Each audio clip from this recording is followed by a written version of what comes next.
Dans notre métier, il y a toujours deux façons d'aborder les choses. Soit on écrit du code, soit on développe des solutions. Mais si ces deux activités étaient finalement bien différentes, le no-code en entreprise vient bousculer cette frontière. Il ne s'agit plus de coder pour coder, mais de construire rapidement, efficacement, parfois même sans taper la moindre ligne de code. Et quand l'IA s'en mêle et commence à générer du code à la volée, difficile de ne pas voir un futur où coder devient accessoire. Le développement, lui, reste essentiel. De Python à Xano, des scripts maison à briques visuelles, le glissement est déjà en cours. Le code n'est plus la seule porte d'entrée vers la création d'outils. Et surtout, il n'est plus réservé aux seuls développeurs. Mais alors, comment intégrer le no-code dans un SI existant ? Que faire de tout ce legacy qui refuse de mourir ? Et surtout, si on ne code plus, que devient le métier de dev ?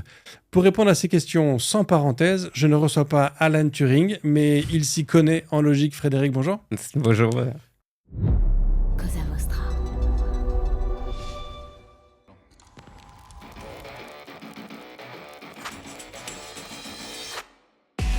Bonjour, je suis Bruno Soulez, je suis un dev, D-E-V, pour différents, extraordinaires et visionnaires. Bienvenue dans If This Then Dev, le podcast qui veut résoudre le problème avant de passer au dev. Chaque semaine, je recevrai un expert pour décoder un sujet ou une tendance de notre formidable métier d'artisan du numérique. Sans en faire un tuto, nous parlerons d'une techno ou de notre quotidien de dev. Une discussion sans boucle, sans condition, mais compilée, afin d'en comprendre tous les éléments avant de passer au dev. Ce podcast est une production Cosa Vostra, où nous codons comme nous accompagnons nos clients, en étant différents, extraordinaires et visionnaires. Alors Frédéric, est-ce que tu pourrais te présenter pour les quelques personnes qui ne te connaîtraient peut-être pas ? Avec plaisir. Donc Frédéric Najman. Alors moi j'ai un profil tech, clairement. Je suis ingénieur en informatique, mais aussi en électronique d'ailleurs. J'ai fait une thèse d'entreprise spécialisée en intelligence artificielle sur les réseaux neuronaux, la computer vision, mais bien avant que ça devienne le buzzword. C'était passionnant. Donc pourquoi je dis ça, c'est parce que souvent il y a no code, c'est pas pour les techs, etc. Moi c'est vraiment mon parcours. J'ai écrit des livres d'ailleurs sur Java aux éditions Erol, sur les architectures client-serveur, sur le développement Windows CE pour ceux qui connaissent encore sur les premiers mobiles. J'ai été aussi mentor chez Google Campus. J'enseigne de temps en temps aussi à la fac. Donc vraiment un profil tech. Clairement développeur et aussi aujourd'hui donc je suis CTO as a service, donc j'interviens sur des vrais gros sujets d'architecture, notamment chez les corporates autour des architectures informatiques et plus spécialement autour du sujet du no-code et je suis aussi et surtout évangéliste chez Xano, Évangéliste Tech, qui est une plateforme de back-end aujourd'hui leader que j'adore. C'est pas par hasard que je suis chez Xano. Peut-être qu'on en reparlera à titre d'exemple. Carrément. Alors moi j'ai déjà raconté plusieurs fois à ce micro effectivement mon passé de dev et comment est-ce que j'ai découvert le no-code et comment est-ce que je suis tombé dedans. Ouais. Je serais curieux de savoir comment est-ce que toi avec ton passé de développeur tu as découvert le no-code et qu'est-ce qui t'a fait basculer sur il y a un vrai avenir là-dedans. Alors, c'est une bonne question. D'abord, moi, je vais mettre un peu les pieds dans le plat, peut-être. Je vais mettre un peu les pieds dans le plat parce que j'aime pas les gros mots. C'est une révolution, industrielle, etc., etc. Bon, il y a beaucoup de buzz marketing. Moi, je trouve qu'on y est arrivé au no-code naturellement. Ce que je veux dire, c'est que dans les années 70, on développait en C. Et puis ensuite, dans les années 80-2000, on a commencé à avoir des langages plus haut niveau. Le Java, le Python, le C++, on a commencé à créer finalement des objets, métiers aussi, des librairies. Donc finalement, on était dans le less code. Je ne sais pas s'il faudrait inventer un terme, mais on est passé du code au less code. Pourquoi ? Parce qu'on voulait réutiliser et ailleurs, pour moi, on était déjà dans une démarche qui était de dire, pour moi, un bon développeur, c'est un développeur un peu feignant quand même. On est tous d'accord. On est d'accord. Nous, le premier réflexe, et ça a toujours été, en tous les cas, depuis les années 80, c'est de se dire, tiens, il n'y a pas une librairie qui fait ça, il n'y a pas un code qui fait ça. Alors, évidemment, on ne cherchait pas sur Internet, parce qu'il n'y avait pas forcément tout ça. Mais donc, 80-2000, les langages évoluaient. À partir de 2000-2010, on arrive sur des frameworks, React, Django, Laravel. C'est pareil, on arrive sur des stacks avec des outils qui nous permettent d'aller plus vite et de moins coder. Donc, je pense qu'il ne faut pas tirer sur l'ambulance en tant que développeur, parce que en fait, du no-code, on en fait depuis toujours. en quelque sorte. Et là, on voit bien que depuis 2010, moi, je date à peu près de l'arrivée du no-code, je dirais pour moi, en tous les cas, pour répondre à la question, à peu près autour de 2010. On a vu arriver un Bubble, qui est intéressant parce que Bubble, c'est quand même créé par un mec qui a fait, enfin, ce mec qui a fait Harvard, etc. Polytechniciens qui ont développé, qui sont des développeurs aussi. Donc, on reste un peu dans notre famille des développeurs. Ils ont commencé à créer ça en 2010. Et je crois qu'en 2013, si je dis pas de bêtises, c'était déjà 100 000 utilisateurs. Quoi. Aujourd'hui, on est à plus de 2 millions, je crois. Donc, j'ai reçu Emmanuel, créateur de Bubble, effectivement, il y a quelques semaines ou quelques mois à ce micro. Et dans la continuité effectivement de ce que tu dis, il a une phrase que j'ai trouvé top. Il disait que Bubble est plus proche de JavaScript que JavaScript n'est proche du CPU ou de l'assembleur, en fait. Parce qu'effectivement, JavaScript, c'est déjà une telle abstraction, c'est un tel niveau d'abstraction par rapport à l'assembleur qu'en fait, Bubble, c'est la couche juste au-dessus. Ouais, c'est vachement bien. Je suis 100% d'accord avec ce que tu dis et ce qu'il dit. En 2023, Bubble, c'était 2 millions d'utilisateurs, donc on voit bien que c'est un produit market fit, en fait, qui répond à un besoin. Moi, à titre personnel, j'ai commencé bien loin, comme je pouvais dire, mais vraiment avec Bubble, on va dire, où j'ai commencé à me dire, tiens, c'est marrant. Moi-même, je m'étais développé des outils no-code pour aller plus vite, pour commencer à créer. On l'a tous fait, en fait. Hypocrite, donc on a tous fait. Et là où j'ai vu, et ce qui m'a fait vraiment changer, c'est l'impact en entreprise. En fait, c'est l'impact, ce que je regrettais un peu, d'ailleurs, à l'époque, j'avais créé une boîte qui s'appelait Technical Input, où j'essayais de rapprocher les équipes techniques des équipes métiers. Il y avait souvent dans les entreprises la DSI d'un côté, le produit market de l'autre côté. Et en fait, ils n'arrivaient pas à s'entendre. Parce que dès qu'il y en a un qui voulait, l'autre disait « Oh non, c'est pas possible ». Et l'autre, il disait « Mais attends, il vient nous demander des choses impossibles ». Donc, on voit que pendant très longtemps, ça a perduré cette un peu dichotomie comme ça dans l'organisation des projets. Et là, j'ai vu arriver des produits no-code qui permettaient aux développeurs, finalement, de continuer à travailler plus vite. Mais en même temps, d'arriver à impliquer à certaines parts du développement les équipes métiers. Et là, je me suis dit, bah voilà, on y est en fait. Et on a toujours travaillé pour ça. C'est-à-dire que... Et c'est là où j'ai commencé à m'y mettre. J'ai testé pas mal de solutions. J'en ai benchmarké. J'en benchmark aussi toujours beaucoup. On pourra en parler plus tard, mais j'en ai rencontré d'autres qui me plaisent et d'autres moins. Quoi. Ok. J'ai une question qui m'a échappé. Zut, c'était sur... Ah oui, non, parce que voilà, ça je voulais dire qu'il y a une évolution quand même intéressante dans le no-code. C'est que on a connu il y a longtemps des outils comme c'était FrontPage, l'outil de Microsoft qui permettait de générer des sites web et autres. Je trouve qu'il y a quand même un changement de paradigme avec des Xano, des Make, des Zapier et autres. C'est qu'aujourd'hui, on est sur des outils qui ne génèrent pas de code, là où un FrontPage en fait générait du code HTML. Donc on a eu une période en fait où tu pouvais générer du code tel qu'on le fait encore aujourd'hui avec des IA génératives. Mais aujourd'hui, il y a quand même une mouvance dans nos codes d'outils qui te permettent de créer des applications, de créer toute une logique sans avoir aucun moment de génération de code à proprement parler. Alors, je suis d'accord avec toi dans le fait qu'on ne voit plus le code généré. Par rapport à avant où on se retrouvait avec du code C'est un peu ce qui se passe encore aujourd'hui avec l'IA qui te génère du code. C'est-à-dire que ça te génère du code, maintenant, qu'est-ce que tu en fais ? Après, tu as des outils comme Lovable, etc., qui vont te permettre de pas trop y toucher. Mais quand même, effectivement, on voit... Mais derrière, ça génère quand même du code. Enfin, je veux dire, in fine, par exemple, tu vas prendre un WeWeb, il va te générer un stack en Vue.js que tu peux hoster sur ta machine, ou que tu peux hoster on-premise, ou que tu peux laisser dans un SaaS, ou quoi que ce soit. Donc, et d'ailleurs, ce qui est hyper intéressant, justement, pour les développeurs, c'est que ce code généré, tu peux le retoucher, si tu veux. Alors bon, après, tu peux plus faire de reverse, mais c'est quand même super intéressant. D'ailleurs, j'ai souvent des questions chez des corporates comme ça qui me disent « Ok, mais si demain, par exemple, Xano disparaissait ?» En fait, Xano, c'est basé sur des stacks open source. C'est du PHP et ça te génère tout ça, en fait, derrière. C'est des bases de données Postgre. Enfin, on est dans notre zone de confort, donc il n'y a pas de raison d'en avoir trop peur. On reste dans les zones de confort. Si tu prends un Flutterflow, ça te génère, par exemple, du code Flutter que tu peux très bien récupérer et éditer à la main. Donc, mais par contre, là où je suis d'accord, c'est que c'est moins visible. C'est-à-dire que tu peux t'en passer complètement. Si tu n'es pas un codeur ou tu n'as pas envie de rentrer dans des logiques de code, tu peux complètement t'en passer. Mais si par contre, tu es codeur et tu as quand même envie tu peux le faire. Et c'est ça que je trouve très intéressant entre le less code, low code, no code. Enfin, après, on peut redéfinir peut-être, en tout cas, ma vision de ces termes-là. Mais chacun peut être servi en fonction de son profil. Ouais. Le métier, il va pas vouloir du tout avoir accès au code, hein, surtout pas, quoi. Alors que le codeur un peu de base, lui, il est rassuré de savoir qu'à n'importe quel moment, il peut ouvrir le source et le lire. Mais est-ce que justement le codeur, il n'est pas inquiété ou pas inquiété, peut-être pas le bon mot, mais Menacé. euh, ou en tout cas, il n'apprécie pas le code généré par l'outil parce que il n'en est pas C'est clair. l'auteur.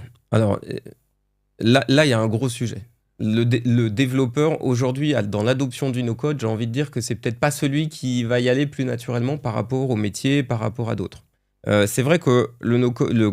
Alors, pour moi, le métier de développeur, en tout cas, je parle en mon nom, mais pour moi, le métier de développeur, c'est pas que codeur.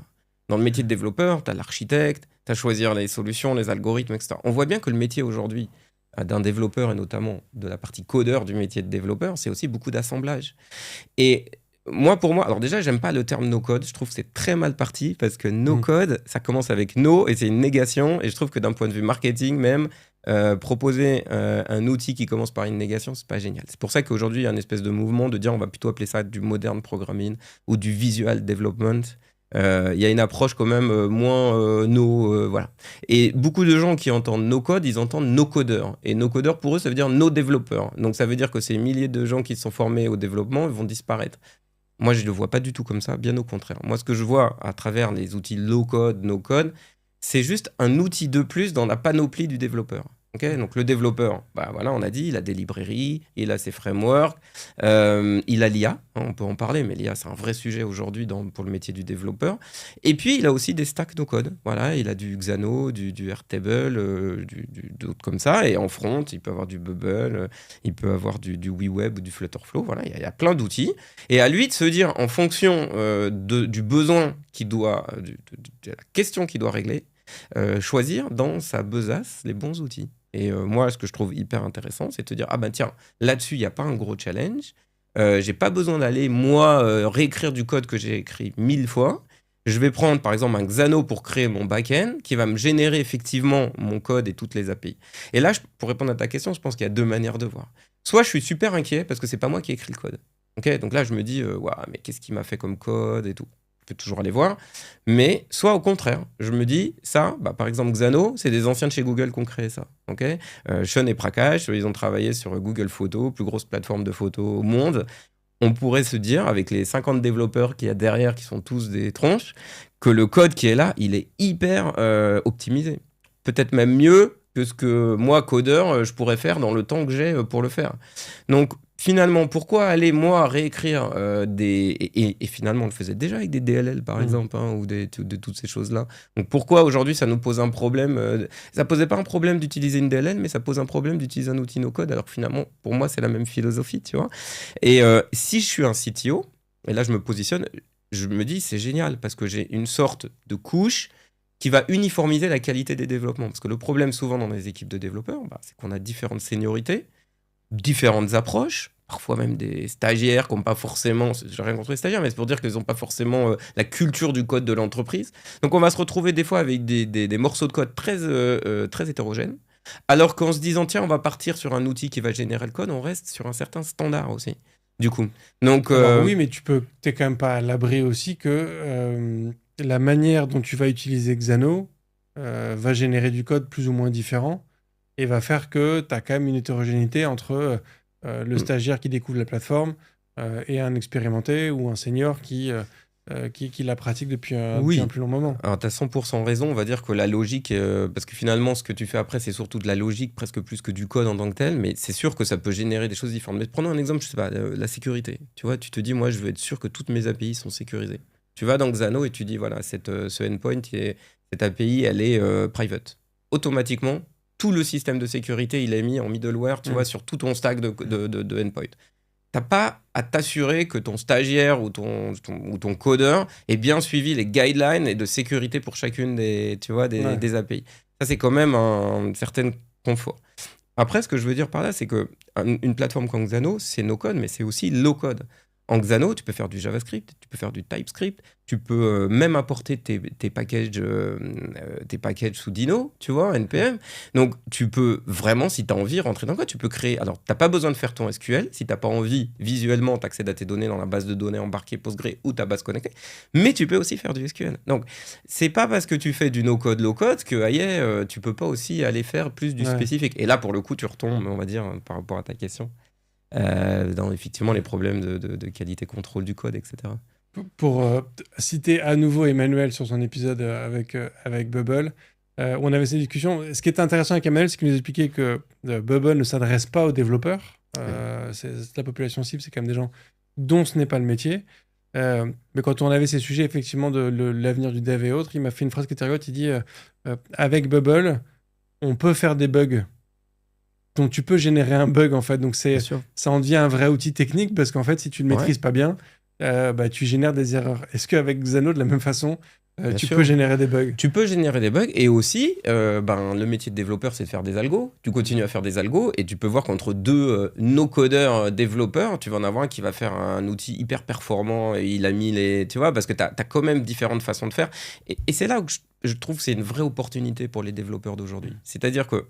Après, je peux pas parler pour tous les développeurs. Moi, personnellement, j'adore coder, mais j'en peux plus de coder toujours la même chose. Tu vois, quand tu développes des CRUD, des trucs comme ça, etc., t'as l'impression que ça sert plus à rien. En fait, t'as aucune plus-value là-dessus. Je dis pas, tu sors d'école d'ingé, va t'école ou d'une école de dev, c'est rigolo, tu sais bien faire, tu maîtrises, t'as l'impression de jouer du piano, tu as les yeux fermés. Mais très vite, tu te dis, attends, j'en peux plus de faire tout ça. Moi, je trouve ce qui est le plus sympa dans le métier de développeur, c'est vraiment de réfléchir à l'algorithmie, comment tu vas architecturer tes outils, quel type aujourd'hui tu vas assembler, tu vois, c'est un blend un peu le code, c'est comme un bon whisky, tu vois, tu t'assembles plein d'ingrédients, donc comment tu vas réfléchir à tout ça, et pas forcément d'aller coder ton accès à la base de données et tout ça. Bubble, c'est un peu un outil quand même un peu à part, enfin, comment on va dire, c'est-à-dire qu'il y a plein de familles d'outils. Xano et Bubble sont pas dans la même catégorie, on va dire. Bubble, c'est un outil tout intégré qui est vraiment dédié à la création de site web. À la création de site web, tu peux faire des back-ends et tout ça, mais c'est vrai qu'ils essayent d'aller sur le créneau de ceux qui ne sont pas des développeurs. Xano, pour répondre à ta question, c'est plus un outil qui va quand même s'adresser à des développeurs ou en tous les cas à des gens du métier, ce qu'on appelle les citizen développeurs, des gens du métier qui ont une appétence quand même à la technique. Oui, tu peux générer des bugs en Xano, heureusement d'ailleurs, parce que ça veut dire que ça reste un outil quand même qui reste technique, mais tu as beaucoup plus de garde-fous, tu vas beaucoup plus rapidement, et surtout, tu ne recodes pas constamment les mêmes choses, donc le fait de ne pas recoder, tu minimises aussi le risque de nombre de bugs. Ce qui est hyper intéressant sur des plateformes comme ça, il n'y a pas que Xano qui font ça, mais tu as des outils de tests aussi intégrés, tu vois, de non-régression, etc. Donc tout est là pour que tu puisses rapidement assembler ta logique, et suivre, mais tu as des sujets de performance, tu as des débuggers d'ailleurs. Il y a un débugger incroyable dans Xano, ce qui prouve bien que potentiellement il y a des bugs. Il peut avoir des bugs. Mais quand on a connu le monde du dev où il suffisait qu'il y ait un point-virgule qui manque ou un truc comme ça et qu'on pouvait passer des heures à retrouver le petit problème et on se dit, mais moi j'ai passé la nuit là-dessus. Quelque part, ça n'existe plus trop sur Xano. Donc on peut se concentrer en tant que développeur sur ce qu'on aime le plus. En tous les cas, je pense la majorité des développeurs. Et sur le fait de produire de la valeur. Ce qui est quand même aussi la... Mais c'est ça. Et ce que je trouve intéressant, je trouve que le développeur d'aujourd'hui, malgré tout, il se rapproche quand même du métier. Alors peut-être pas dans tous les sujets, mais souvent les développeurs en entreprise, que là, on parle beaucoup de stack quand même en entreprise, il se rapproche du métier. Et souvent, il aime bien ça. Ça le sort un peu de son ordi, quoi, j'ai envie de dire. Et il comprend mieux. Et tous ces outils-là, ça permet aussi de se concentrer sur la brique métier. Et même, j'irais même encore plus loin, de donner la main à des gens du métier de venir influer sur le produit, quoi. C'est-à-dire de presque customiser. Et le développeur, finalement, au final, il est content parce que mettre un petit logo à droite plutôt qu'à gauche, et s'il doit tout refaire sa page et tout, en fait, ça l'intéresse pas, a priori. Ouais. Et je pense effectivement moi, que tous les développeurs et toutes les développeuses devraient effectivement se rapprocher du produit. Je pense que c'est important de savoir à qui on apporte de la valeur, à quel problème on va répondre, et de ne pas être juste dans une recherche d'une beauté algorithmique ou de la ligne de code parfaite. C'est tout à fait d'accord. Il faut apporter de la valeur, quoi. C'est Eric Evans qui avait fait la méthode DDD. Qui est super intéressant parce que c'est ce qu'il dit en fait dans son bouquin. Et ce que je trouve hyper intéressant, c'est que c'est un bouquin qui a été créé, je sais pas quand il a lu, moi j'ai dû le lire en 2014, peut-être un truc comme ça, donc il y a bien 10 ans. Mais tu vois que déjà lui, ce qu'il dit, c'est que le code doit finalement s'approcher de la logique métier. peut-être qu'il y a 10 ans, c'était quoi? Mais non, nous, on fait des briques et tout ça. Mais en fait, ça pourrait complètement s'extrapoler dans le milieu du no-code aujourd'hui. Son bouquin, il faudrait presque qu'il le réécrive aujourd'hui dans la logique no-code, quoi. Ouais. Je suis complètement aligné. Le DDD, Mm. j'en parle à multiples reprises sur ce podcast, que je suis effectivement un grand fan du concept. Quand on parle effectivement de citizen developer, qui est effectivement une approche qui est intéressante, moi, j'ai envie de le mettre en parallèle avec le vibe coding, Ouais. qui est une mouvance qui commence à prendre de plus en plus d'ampleur. Je sais pas si tu as vu, ça a buzzé il y a quelques semaines sur LinkedIn. Il y a quelqu'un qui a qui a créé un service avec du code qu'il a généré intégralement par ChatGPT, en faisant tout un effet d'annonce, en disant bah, regardez, j'ai fait en place tout un outil SaaS, toute une API, ou je sais plus ce que c'était exactement, en disant je suis pas développeur, et puis j'ai utilisé ChatGPT pour générer un truc. Et je crois que quelques heures après, il a dû décommissionner l'ensemble, parce qu'en fait, comme c'était codé par quelqu'un qui n'était pas développeur et fait uniquement avec ChatGPT, il y avait effectivement plein de zones problématiques, et donc il s'est fait surcharger de... Enfin, c'est... Oui, il y a eu le good buzz et le bad buzz. Après, Exactement, un peu. Ouais, c'est vrai, complètement derrière. Et je pense que tu vois effectivement des outils comme Xano, mais aussi comme d'autres. Moi, j'utilise beaucoup Make, Airtable et autres. très bien. En fait, sont des moyens pour des citizen développeurs de créer des applications, de créer des services dans des écosystèmes qui sont entre guillemets beaucoup plus maîtrisés, et qui leur permettent de faire des choses plus propres que ChatGPT, écris-moi une application en React. Quoi. Bah, moi, ce que je trouve intéressant avec l'arrivée de l'IA, tu vois, les cursors, Lovable, ou enfin des outils comme ça, c'est que, tu vois, que ça soit Make, tu parlais de Airtable ou de Xano, c'est qu'en fait, l'IA est maintenant embarquée dans le produit. C'est-à-dire que, tu vois, je trouve que c'est vraiment le mariage parfait. Parce que, avant, tu développais avec des plateformes no-code, donc tu étais un peu dans du visuel. Mais il y a un moment, tu te dis, tu vois, là, pas longtemps, j'étais sur un sujet, j'ai un fichier Excel que je veux importer, mais c'est pas dans un encodage, tu vois, typique, mais ça marche pas, etc. Donc là, typiquement, tu es un peu dans l'angle mort du rétroviseur, où l'outil no-code, ben, il est fait pour tout le monde, mais il est pas fait pour du spécifique. Donc là, tu as besoin, un moment, de faire du low-code, du code, voire, tu vois. Et là, il y a deux solutions. Donc, soit tu es codeur, soit tu as des codeurs dans ton équipe, soit tu veux prendre des codeurs et tu lui dis voilà, j'ai besoin que tu me développes une routine en JavaScript, typiquement, que je vais intégrer dans ma brique.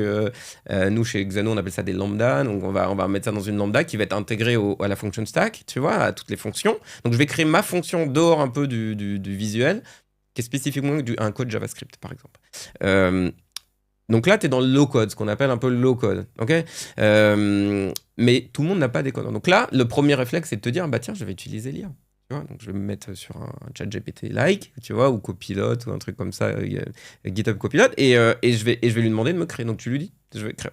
Le problème, c'est que lui, il n'est pas dans l'écosystème Xano quand même. Donc tu vas le faire à l'extérieur, ensuite tu vas le réimporter dans ta lambda sur Xano, mais il y a quand même des spécificités pour faire parler Xano low-code. Et là, si tu n'es pas codeur, alors, soit t'es codeur, un peu feignant, tu l'as fait sur ChatGPT, positivement feignant, tu l'as fait sur ChatGPT, tu l'importes, et là tu te dis, bon, comment je mets mes variables pour faire parler les deux. Soit t'es pas codeur et t'es un peu... ça marche pas, quoi. Ouais. T'as un super code d'un côté, t'as un super stack de l'autre, mais juste un moment, le dernier kilomètre, tu sais pas le connecter, quoi, c'est tout. Et ça te prend plus de temps que peut-être même si t'avais fait ton propre code. Et là arrive l'intégration de l'IA dans les produits no-code.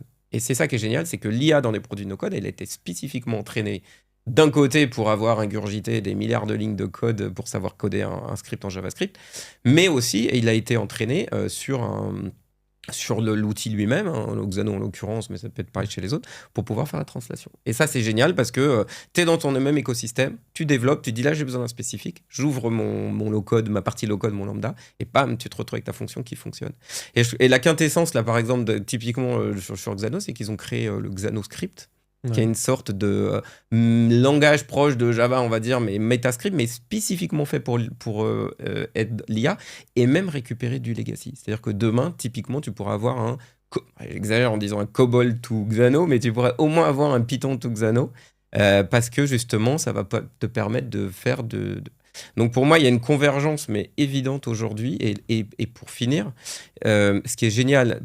pour ceux qui l'utilisent l'IA pour créer du code, c'est après comme tu dis mais je fais quoi moi avec tous ces morceaux de code en plus, tu sais même pas si tu as tout à fait les droits là-dessus parce que tu sais pas sur quoi il a été entraîné, que le code ça peut être aussi protégeable.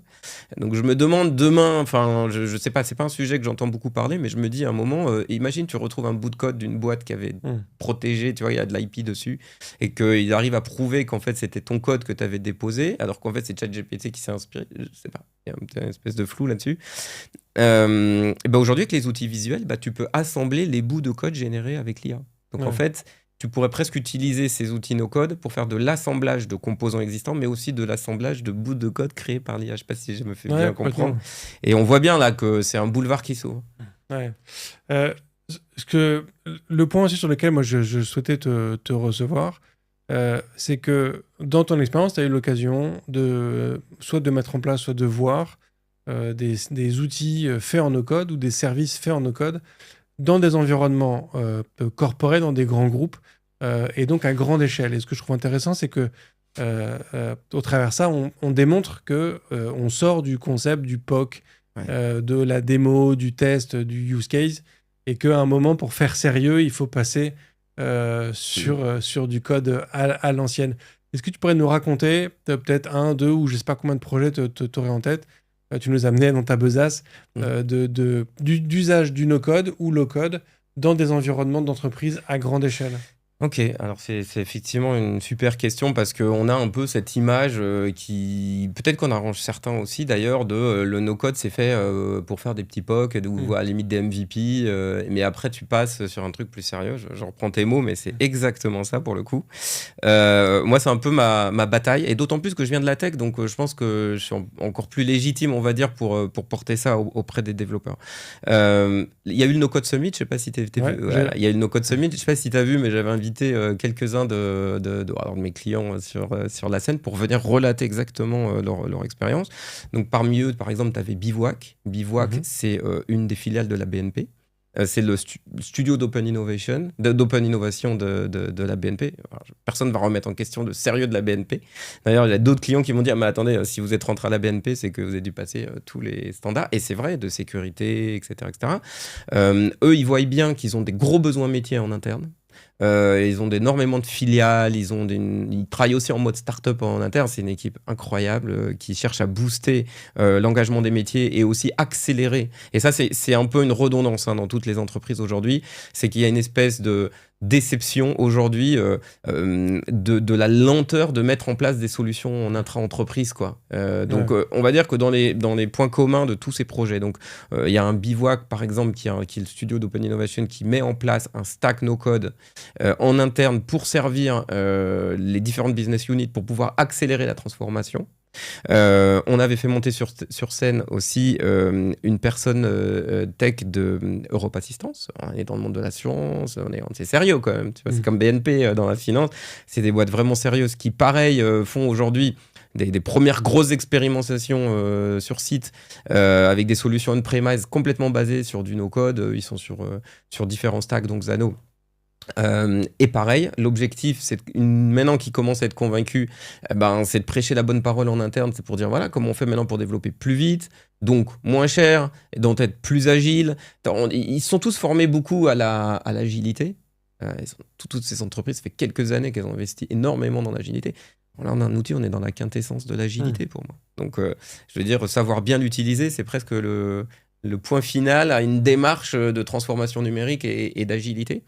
Il y a des entreprises comme Decathlon, Système U, c'est le plus gros réseau de retail en France, ou peut-être même en Europe, si je ne dis pas de bêtises. Et là, vous avez à chaque fois des gens quand même assez visionnaires. Je trouve qu'en France, quand on est CTO et qu'on dit « Tiens, moi, je vais aller sur des solutions comme ça, no code », on se met aussi un peu à risque. C'est-à-dire que on essaie de pousser l'innovation, donc chapeau à toutes ces entreprises qui font le pas. Alors ils y vont à pas feutrés et ils voient que ça marche. Maintenant, il y en a, ça fait déjà plus d'1 an ou 2 qui sont dessus, donc ils voient bien que ça marche, donc maintenant ils s'accélèrent. Et moi, toutes les entreprises que j'accompagne, là par exemple, ont des filiales de La Poste. Si vous connaissez Nicolas Fab, par exemple, qu'on voit souvent sur les réseaux, que je connais très très bien, qui travaille chez DocaPost, qui a toute une équipe de développeurs, qui a développé depuis 10 ans leur propre solution interne. Bravo la Poste, ils ont développé leur propre solution interne de no-code, basée sur du Codely là, de Google. Ok. Mais ils ont quand même une démarche no-code. Lui, il dit clairement, moi, avant, quand j'avais un outil métier à développer en interne, j'avais une demande des métiers, ça me prenait 3 ans. Pas 3 ans à développer, mais 3 ans à faire le cahier des charges, envoyer ça à l'IT, à faire un devis interne que l'IT le renvoie. À chaque fois, il y a 6 mois d'attente parce qu'il y a des priorités. Et à la fin, ça prend 3 ans. Moi, aujourd'hui, je le fais en 3 mois. C'est pas mes mots, c'est les siens. Et lui, il travaille à la Poste. Donc, c'est ça que je trouve très intéressant. Donc là, on voit BNP, Europe Assistance, Système U. On a Belfort, qui est un leader dans le domaine de l'assurance, qui a fait de l'interconnexion avec des gros frameworks type Salesforce, etc. Et qui est convaincu de basculer sur le no-code. Donc, ça sont toutes les entreprises aujourd'hui que je croise au quotidien. Alors, on parlait du coup tout à l'heure des citizen développeurs.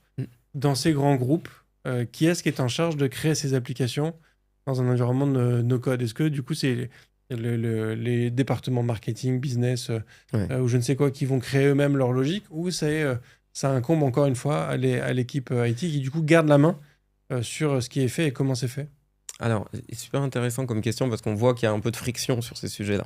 Alors, d'abord, sur des grands groupes comme ça, l'IT, elle a un pouvoir important, notamment sur les sujets de sécurité.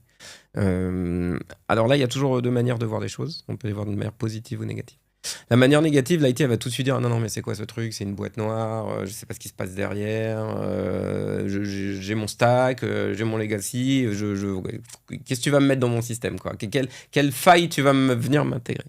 Et puis il y en a d'autres qui ont plutôt une démarche en disant ouais, le truc, ils l'auditent, ils font des pentests, ils mettent le paquet, ils se disent c'est quand même super robuste. Quelque part, ça va nous décharger parce que c'est quand même des stacks qui arrivent qui sont déjà certifiés. Un stack comme Xano, c'est SOC 2, c'est SOC 3, c'est ISO, c'est HIPAA, IPA, c'est RGPD bien sûr, etc. Donc c'est un gros boulot pour un service IT, notamment quand tu es des petites PME, de te dire attends, mais il faut que je sécurise tout mon stack. Donc là, tu arrives, bam, on te livre un stack déjà super certifié, super sécurisé.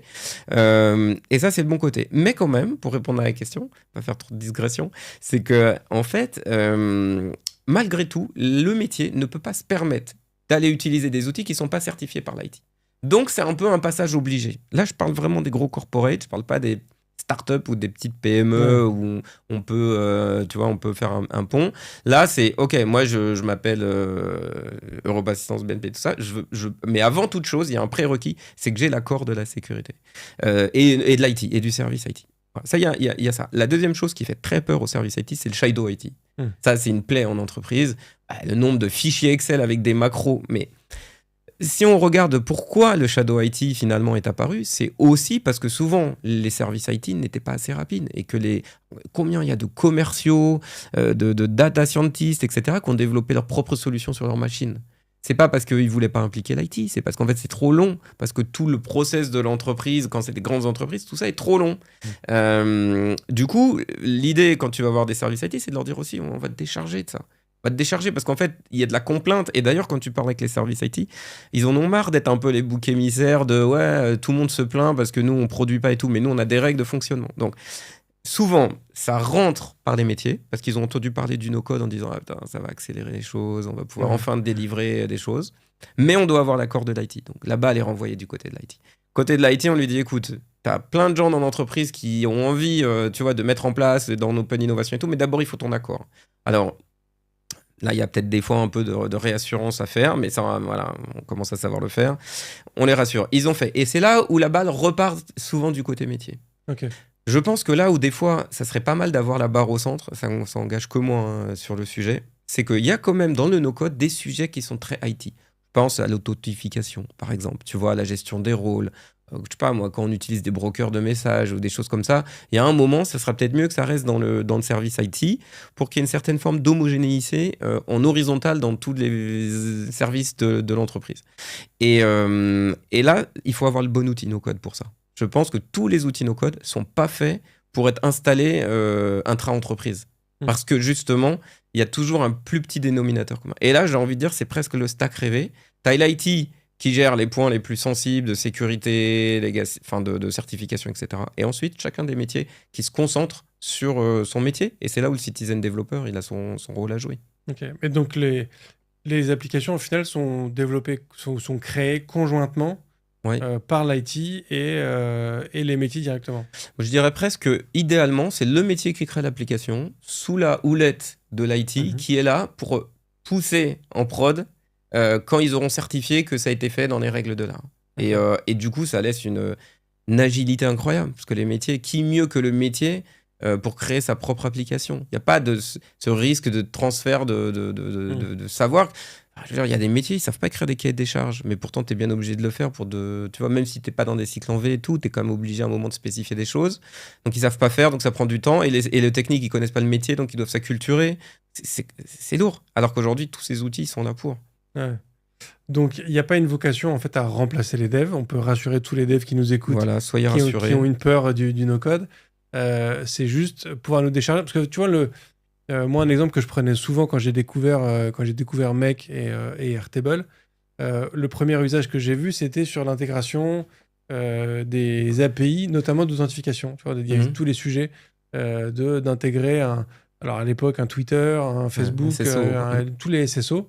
En fait, là, d'un coup, ça devient beaucoup plus facile d'aller prendre du contenu quelque part pour le mettre ailleurs, alors qu'avant, mais c'était une tannée en fait à gérer tous ces trucs-là. Et en fait, tu faisais tout le temps la même chose. C'était tout le temps, ok, on refait une notification. Enfin, c'était de casse possible. Donc le but, c'est effectivement, comme tu le disais très justement tout à l'heure, on a de plus en plus d'abstraction dans nos métiers depuis les années 1960 à aujourd'hui. Bah, en fait, ces outils de no-code, c'est une nouvelle abstraction qui nous permet de faire plus de choses. Exactement. Et de nous concentrer sur la partie la plus intéressante de notre métier, quoi. Moi, c'est comme ça que je le vois. Et sachant qu'on peut toujours faire du low-code. Et de toute façon, on est bien obligé. Enfin, il y a un moment, je vois bien même dans les universités aujourd'hui, ils sont passés au no-code. Enfin, nous, on a des partenaires chez Xano, on est avec des universités.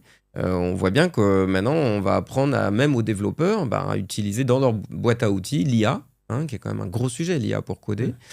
Tous les outils d'automatisation. Aujourd'hui, Make, toi, tu parlais de Zapier ou N8N, par exemple, moi, que je trouve génial. Et puis, tous ces stacks no-code. Et il n'y a aucune raison aujourd'hui d'en avoir peur en tant que développeur. Et tout est à gagner. En tous les cas, c'est comme ça que moi, je le vois, avec un profil tech en plus. Ouais. Mais c'est vrai que l'IA aujourd'hui, elle est extrêmement utilisée dans les environnements de no-code et low-code, parce que ça te permet effectivement de générer beaucoup de choses. Ça permet de énormément booster tous les services et toutes les apps que tu peux créer grâce à ça.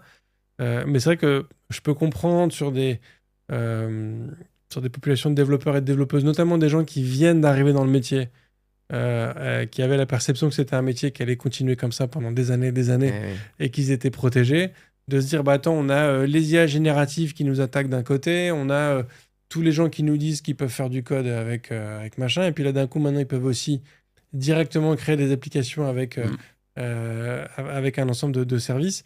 Tu vois, on peut comprendre que le métier se sente effectivement menacé du truc. Je pense que tu as vraiment dit le mot qu'il fallait dire. Je pense que les codeurs et les développeurs, c'est-à-dire on était dans un espèce de milieu protégé et on rigolait bien même des fois de créer nous-mêmes des outils qui remplaçaient les autres, entre guillemets. On était un peu protégé, genre dans tous les cas, il faudra toujours des codeurs pour faire des outils. Voilà, même si on crée des super outils, moi j'ai vu arriver le début de la PAO par exemple, tu vois, où les imprimeurs, ils ont commencé à flipper, à se dire, il y a des mecs qui vont faire ça chez eux avec t'as connu Calamus, des trucs comme ça. Enfin, vraiment le début de la PAO. Et ça n'a cessé d'arriver. Mais aujourd'hui, moi j'ai parlé avec des gens des éditeurs, par exemple, ils ont très peur de l'arrivée de ChatGPT qui peut écrire un magazine presque. Enfin, en tous les cas, tant que t'as pas un contenu. Donc, tout le monde, entre guillemets, peut se sentir menacé. Peut-être pour une première fois, c'est les développeurs qui se sentent à leur tour un peu menacés. Donc, effectivement, il y a un vrai sujet. Mais quoi ? mais une fois que tu es menacé, tu vois, tu fais comme un lapin pris dans des phares, ou tu te dis, bah tiens, je vais commencer à apprendre à voir ce que ça peut m'apporter à moi, voir comment je peux l'utiliser. Mon métier, il va muter, il va évoluer. Il a toujours évolué, quoi. Alors, c'était des vagues, mais je veux dire, quand les mecs faisaient du C, moi, je me rappelle que les gens qui faisaient du C, quand ils sont passés à C++, bah, ils ont eu du mal à la logique objet. Ils n'y arrivaient pas. Je pense qu'il y en a qui sont jamais passés au C++, même peut-être. En tous les cas, la programmation jouée. Et puis après, il y a eu la programmation web. On va dire, c'était un changement de paradigme un peu par rapport à des mecs qui ont l'habitude de faire des librairies. Tout d'un coup, ils font des microservices. Enfin, donc, il y a toujours des évolutions, voire un peu plus violentes que d'autres, à la limite de la révolution, j'aime pas, mais voilà. Je comprends qu'ils se sentent un peu menacés, mais s'ils commencent à l'utiliser, ils vont tomber amoureux du truc, je pense. En tous les cas. Mais t'as raison, là, il y a quelques jours, j'étais à l'étranger et je suis tombé face à des développeurs, une des plus grosses boîtes de développement au monde. Hein. Ils ont des équipes mais de dingue, par dizaines de milliers de développeurs, pour pas les citer. Et un développeur qui est venu me voir, et les yeux dans les yeux, il m'a dit, comment, quoi, à moi, tu viens me dire que tu vas mettre du no-code, moi qui suis codeur. Enfin, j'ai l'impression que j'insultais toute sa famille, quoi. Et là, je lui ai expliqué, je lui ai dit, attends, mais tu sais que... tous les concepts de la programmation sont dans les outils no-code, en fait. Peut-être tu perds moins de temps à rédiger du code, à débugger chaque point virgule et tout, parce que tu as des briques déjà optimisées qui sont là. Mais en fait, ton métier reste le même. On aura toujours besoin de gens comme toi. Tu vas peut-être évoluer sur certains outils. C'était un jeune, il avait peut-être pas encore eu vraiment jeune, quoi. Il avait vraiment peut-être pas encore connu ces grands changements qui l'obligent, mais que peut-être d'autres développeurs ont connu et se sont adaptés, quoi. Donc, moi, je crois qu'on peut... Tous ces stacks, c'est vraiment incroyable. Il y en a qui sont plus techniques, d'autres moins techniques. Voilà, choisis l'outil qui te parle le plus en fonction du besoin de ton client, enfin, du projet. Ouais. J'avais deux idées en même temps, mais du coup, celle par laquelle je voulais commencer m'a échappé. C'était sur... Non, écoute, elle est partie. C'est pas grave.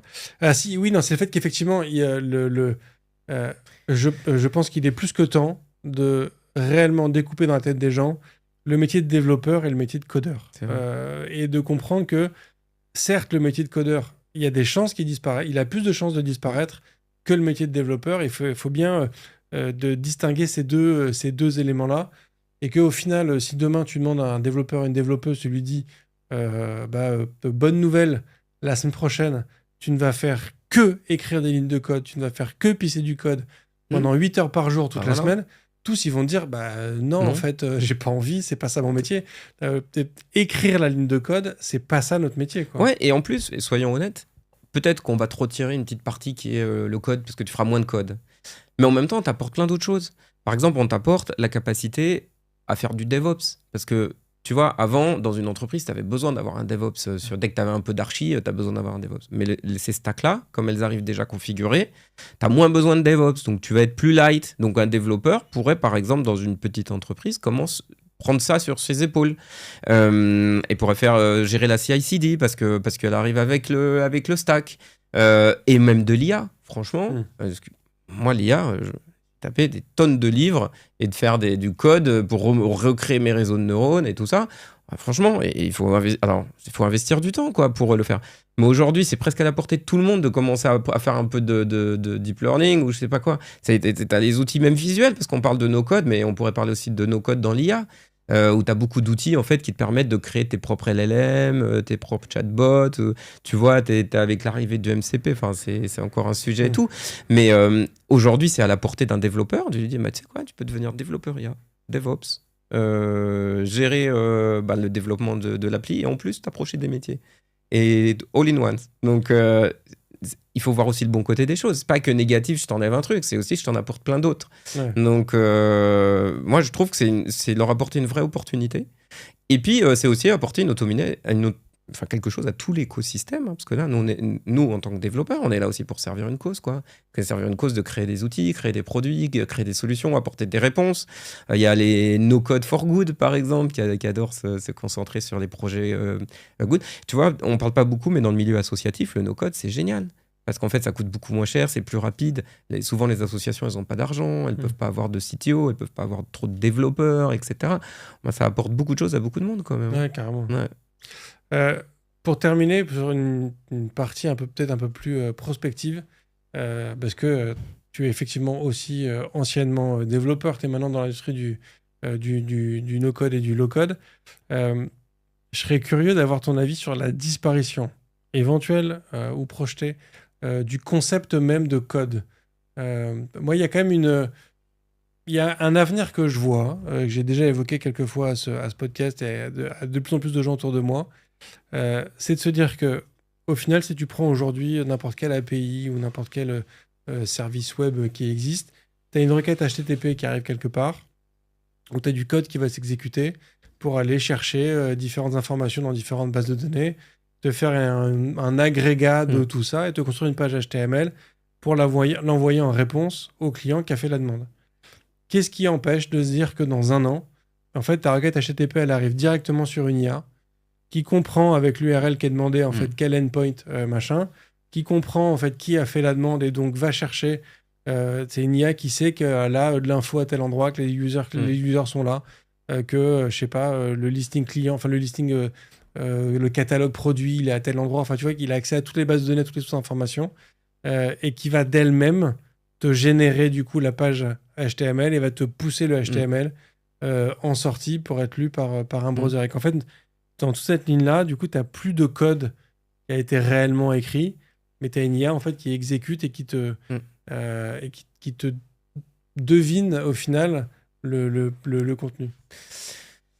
Alors, c'est une bonne question auquel je ne m'attendais pas forcément, mais alors, disparition du code, ça dépend de quoi on parle. Déjà, le code, il faudra le définir ce que on appelle le code. Pour moi, le code, c'est un vocabulaire, une grammaire.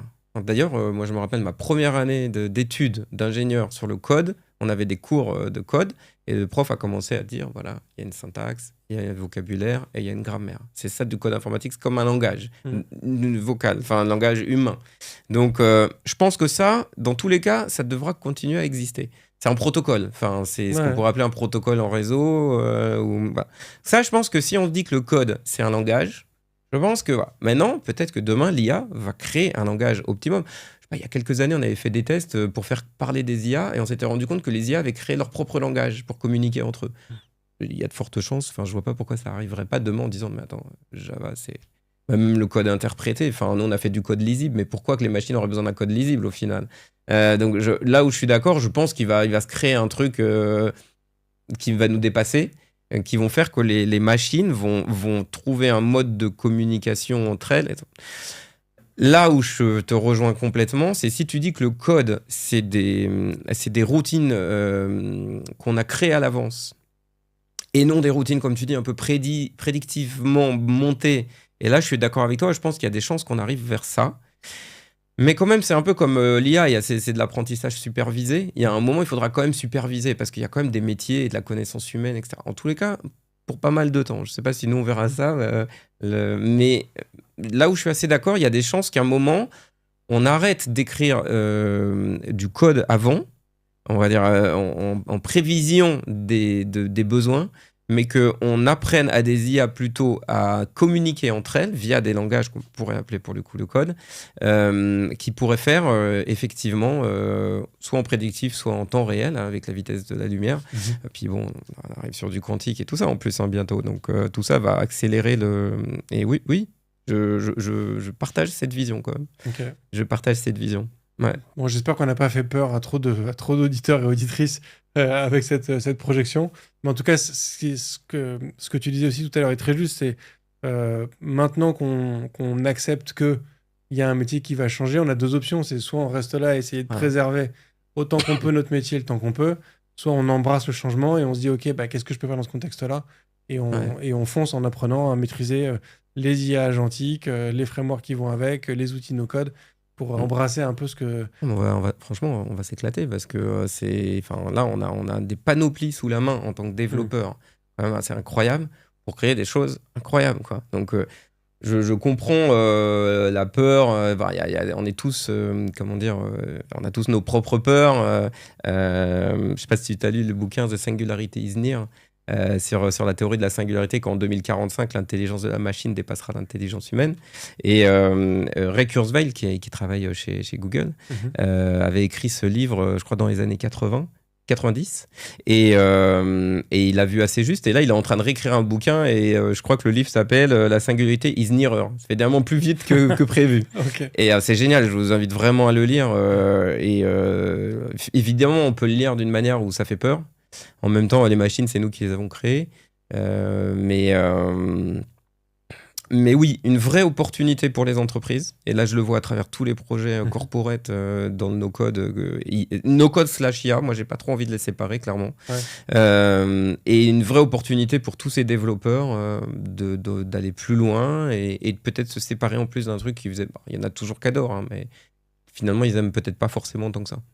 Ouais. Mais tu as raison quand tu dis, quand tu vraiment t'appuies le fait que codeur et développeur, c'est pas forcément le même métier. Et je pense que c'est vraiment le sujet. Peut-être que jusqu'à présent, on n'avait pas tant séparé les choses. On avait plus séparé l'architecte logiciel du développeur. Tu vois, là aussi, hein, c'est un atout le no-code parce que finalement, ça permet à des développeurs de devenir aussi des architectes. Parce que tu fais un peu tu vois, t'as une vision un peu plus high level. Un peu plus globale. Exactement. Ouais.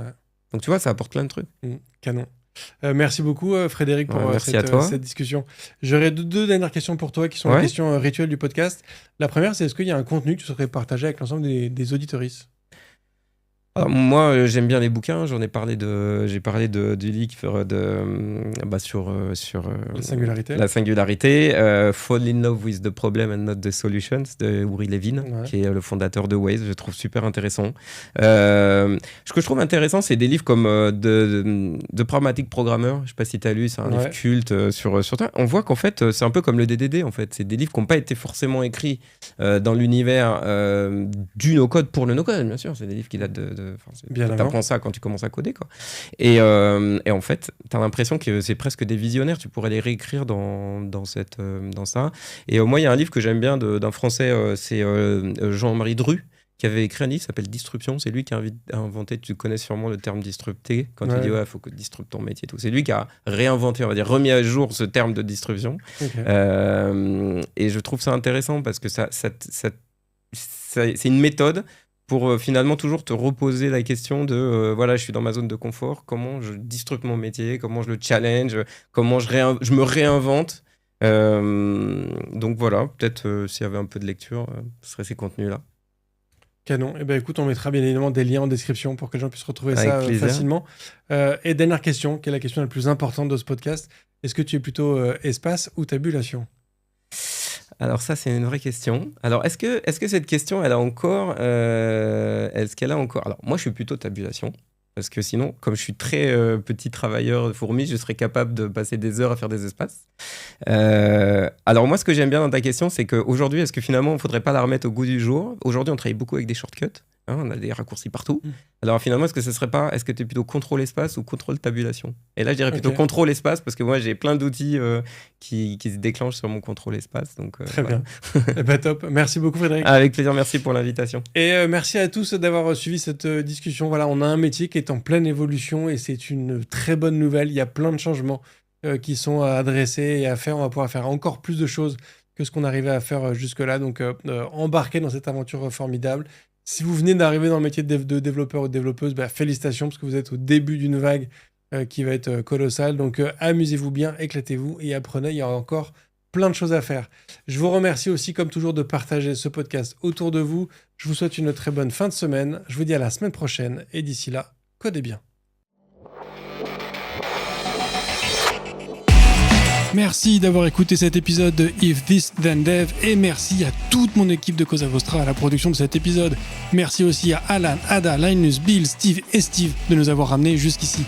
Si ce podcast vous a plu, committez-vous en vous abonnant, déployez-le autour de vous et vous pouvez aussi nous faire une petite code review en nous laissant 5 étoiles sur votre plateforme de podcast préférée.